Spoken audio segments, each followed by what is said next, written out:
Hello friends, myself Arun Goswami, Assistant Professor, Poddar Management Training Institute, Jaipur.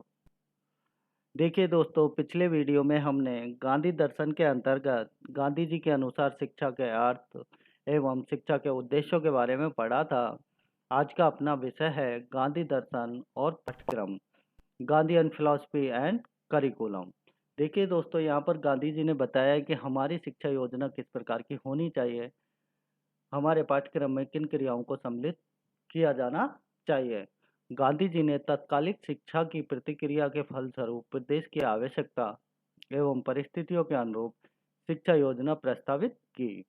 अंग्रेजों द्वारा चलाई जा रही शिक्षा प्रणाली का जीवन से कोई संबंध नहीं था। वह तो अंग्रेजों के प्रशासन में सहायक क्लर्क तैयार करने की शिक्षा योजना थी। देखिए दोस्तों, गांधी जी ने कहा है कि हमारी शिक्षा योजना तथा हमारा पाठ्यक्रम हमारी आवश्यकता एवं परिस्थितियों के अनुरूप होना चाहिए। अंग्रेजी जो शिक्षा प्रणाली थी उसका जीवन से कोई संबंध नहीं था। वो केवल उनको सहायता के लिए क्लर्क तैयार करने की शिक्षा योजना थी, जिससे उनको अच्छे क्लर्क मिल सके। गांधी जी शिक्षा को वास्तविक जीवन से संबद्ध कराना चाहते थे, अतः उन्होंने सर्वोदय दर्शन द्वारा ऐसे पाठ्यक्रम को प्रस्तुत किया जो वास्तविक जीवन से संबद्ध हो। सर्वोदय के अनुसार जीवन एवं पाठ्यक्रम में संबंध होने चाहिए। पाठ्यक्रम जीवन के सभी पक्षों से संबंधित होना चाहिए, तभी व्यक्ति का सर्वोदय संभव है।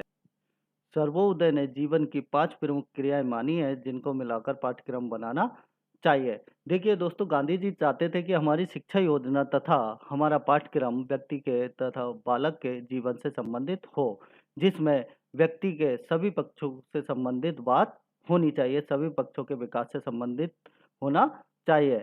सर्वोदय की भावना को भी पाठ्यक्रम में सम्मिलित किया जाना चाहिए, जिससे व्यक्ति के विकास के साथ साथ समाज का भी विकास हो। गांधी जी ने जीवन की 5 प्रमुख क्रियाएं मानी हैं, जिन्हें पाठ्यक्रम में सम्मिलित किया जाना चाहिए। फर्स्ट, स्वास्थ्य जीवन संबंधी क्रियाएं। जीवन से संबद्ध शिक्षा का आधार शरीर है। सर्वोदय व्यक्ति के सभी पक्षों की बात करता है। उन विभिन्न पक्षों में प्रथम एवं आधारभूत स्वस्थ शरीर है। अतः पाठ्यक्रम के आधारभूत विषय एवं क्रियाएं होंगी शरीर विज्ञान, स्वास्थ्य विज्ञान, शारीरिक व्यायाम, खेलकूद, शारीरिक स्वच्छता, मनोविज्ञान, व्यक्ति के अतिरिक्त पड़ोस एवं समुदाय की स्वच्छता एवं स्वास्थ्य संबंधी क्रियाएं भी इसमें सम्मिलित होंगी। देखिए दोस्तों, गांधी जी ने कहा है कि सर्वोदय व्यक्ति के सभी पक्षों की बात करता हो, चाहे वो शारीरिक पक्ष है, मानसिक पक्ष है, आध्यात्मिक पक्ष है, सभी की बात करता है। पाठ्यक्रम के आधारभूत विषय होने चाहिए शरीर से संबंधित, शरीर विज्ञान, स्वास्थ्य विज्ञान, शारीरिक व्यायाम की बात करते हैं। गांधी जी कहते हैं कि इनको भी पाठ्यक्रम में सम्मिलित करना चाहिए।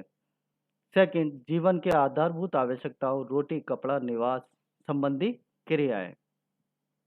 शिक्षा व्यक्ति को स्वावलंबी बनाए, इसलिए स्वावलंबन को बुनियादी शिक्षा के उद्देश्यों में प्राथमिकता दी गई। अतः पाठ्यक्रम के माध्यम से छात्र को स्वावलंबी बनाना इस शिक्षा का उद्देश्य था। अतः पाठ्यक्रम में व्यवसाय, उद्योगों को प्रमुखता दी गई। देखिए दोस्तों, गांधी जी ने अपने शिक्षा के उद्देश्यों में भी स्वावलंबी बनाने की बात की गई है कि छात्रों तथा व्यक्ति को स्वावलंबी बनाना चाहिए, जो वो आत्मनिर्भर बन सके। आत्मनिर्भर बनकर वह अपनी आजीविका स्वयं चला सके और अपना जीवन यापन कर सके। तो वो पाठ्यक्रम में भी आधारभूत आधारभूत तथा आत्मनिर्भर बनाने की बात करते हैं कि हमारा पाठ्यक्रम ऐसा होना चाहिए जो व्यक्ति को स्वावलंबी बनाए और आत्मनिर्भर बनाए। नेक्स्ट, स्वावलंबन में आर्थिक स्वावलंबन प्रमुख है, अतः बुनियादी उद्योगों को पाठ्यक्रम का आधार माना गया है। उद्योगों को बहुत प्रमुखता मिलने के कारण ही बुनियादी शिक्षा को उद्योग प्रधान एवं उद्योग केंद्रीय शिक्षा कहा गया है। उद्योगों की प्रमुखता के कारण ही शिक्षण विधि में प्रत्येक विषय को उद्योग से संबद्ध करके ही प्रस्तुत की जाने वाली विधि अपनाई गई है। देखिए दोस्तों, स्वावलंबन में आर्थिक स्वावलंबन सबसे प्रमुख माना है और पाठ्यक्रम को हमारे उद्योगों से जोड़ा गया है, ताकि व्यक्ति अपना सामाजिक जीवन व्यतीत कर सके। इन्होंने गांधी जी ने बुनियादी शिक्षा की बात की है। बुनियादी शिक्षा को उद्योग प्रधान एवं उद्योग केंद्रीय शिक्षा कहा गया है, जिससे व्यक्ति अपना जीवन भली-भांति जीवन यापन कर सके। थर्ड, नागरिक व सामाजिक जीवन संबंधी क्रियाएं। शारीरिक आर्थिक दृष्टि से स्वावलंबी होने के बाद उन क्रियाओं को प्रतिपादित किया गया जो कुशल सामाजिक जीवन के लिए आवश्यक है। साथ ही सामाजिक विज्ञान विषयों को नागरिक शास्त्र, समाज शास्त्र, इतिहास, नीति शास्त्र आदि के मूल सिद्धांतों को पाठ्यक्रम में समावेश होना आवश्यक है। देखिए दोस्तों, गांधी जी कहते हैं कि व्यक्ति को स्वावलंबी होना चाहिए तथा शारीरिक व आर्थिक दृष्टि से स्वावलंबी होने के बाद वह अपना कुशल सामाजिक जीवन जी सकेगा और यह एक सामाजिक जीवन के लिए आवश्यक तत्व है। और पाठ्यक्रम में नागरिक शास्त्र, समाज शास्त्र, इतिहास, नीति शास्त्र आदि के सिद्धांतों को सम्मिलित करना चाहिए। नेक्स्ट, सांस्कृतिक विकास संबंधी क्रियाएं।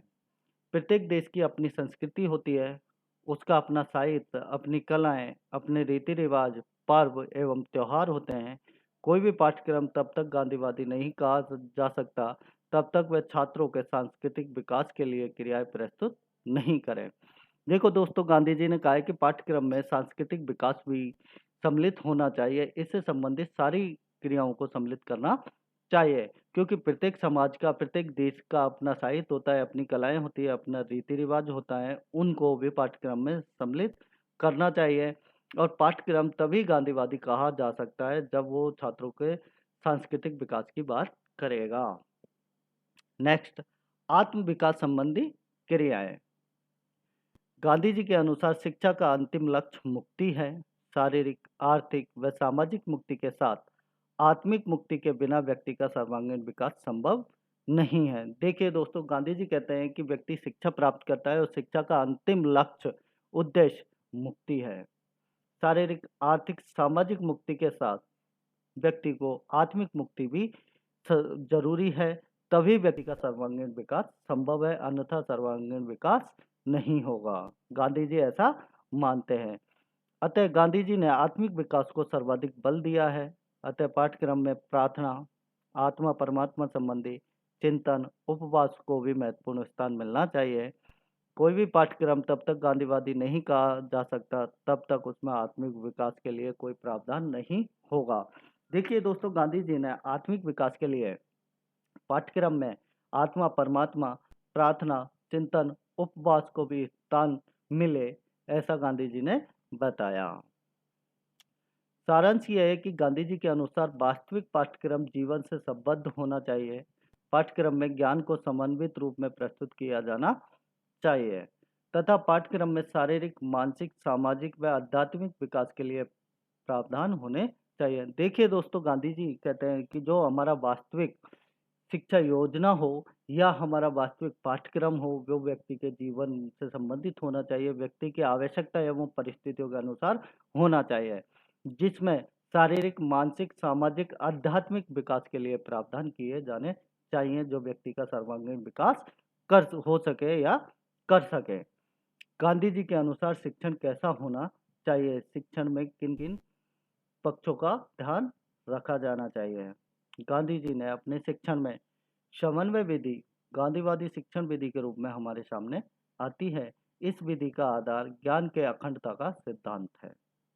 देखिए दोस्तों, गांधी जी अपने शिक्षण के लिए समन्वय विधि को मानते हैं और समन्वय विधि का आधार ज्ञान की अखंडता का सिद्धांत है। गांधी जी बालक के 3 पक्षों की बात करते हैं, ज्ञान, कर्म और भावना। इन तीनों को उन्होंने हेड, हैंड और हार्ट की संज्ञा दी है। गांधी जी कहते हैं कि इन तीनों का संतुलित एवं समन्वित विकास ही शिक्षा है। अतः समन्वय विधि में इन तीनों पक्षों को समाविष्ट किया गया है। इस विधि में उद्योग के साथ ज्ञानात्मक विषयों का संबंध समन्वय कर कर्म तथा ज्ञान को समन्वित कर दिया गया है। इन दोनों को जीवन से संबंधित कर दिया गया है, अर्थात समन्वय विधि में ज्ञान, उद्योग और जीवन में परस्पर समन्वय स्थापित किया जाता है। देखिए दोस्तों, गांधी जी कह रहे हैं कि उनकी समन्वय विधि के अंदर तीनों पक्ष ज्ञान, कर्म, भावना का समन्वित रूप है और इनको पाठ्यक्रम में सम्मिलित किया जाना चाहिए और उद्योग को और जीवन में परस्पर संबंध स्थापित करना चाहिए। गांधी जी ने समन्वय के मूल सिद्धांत निम्न बताए हैं। फर्स्ट, जीवन की समस्याओं तथा तत्व संबंधित क्षेत्रों में समन्वय स्थापित करना। देखिए दोस्तों, गांधी जी कहते हैं कि हमारी शिक्षा योजना तथा पाठ्यक्रम या विधि ऐसी होनी चाहिए जो हमारी जीवन की समस्याओं तथा उससे संबंधित क्षेत्रों में समन्वय स्थापित कर सके। सेकंड, जीवन की आवश्यकताओं तथा शिक्षा उद्देश्यों में समन्वय हो। देखिए दोस्तों, हमारे जीवन की क्या आवश्यकता है, हमारी आवश्यकताओं के अनुसार हमारी शिक्षा के उद्देश्य होने चाहिए। आवश्यकताओं और शिक्षा दोनों में समन्वय होना चाहिए। थर्ड, पाठ्यक्रम में ज्ञान, कर्म और भावना का समन्वय है हो। देखिए दोस्तों, गांधी जी अपने शैक्षिक उद्देश्यों में भी ज्ञान, कर्म तथा भावना का समन्वय की बात करते हैं और पाठ्यक्रम में भी इस बात को शामिल करते हैं कि हमारी पाठ्यक्रम ऐसा इस प्रकार का होना चाहिए जिसमें ज्ञान, कर्म एवं भावना का सम्मिलित रूप हो, तभी व्यक्ति तथा बालक का सर्वांगीण विकास संभव है। थैंक यू दोस्तों।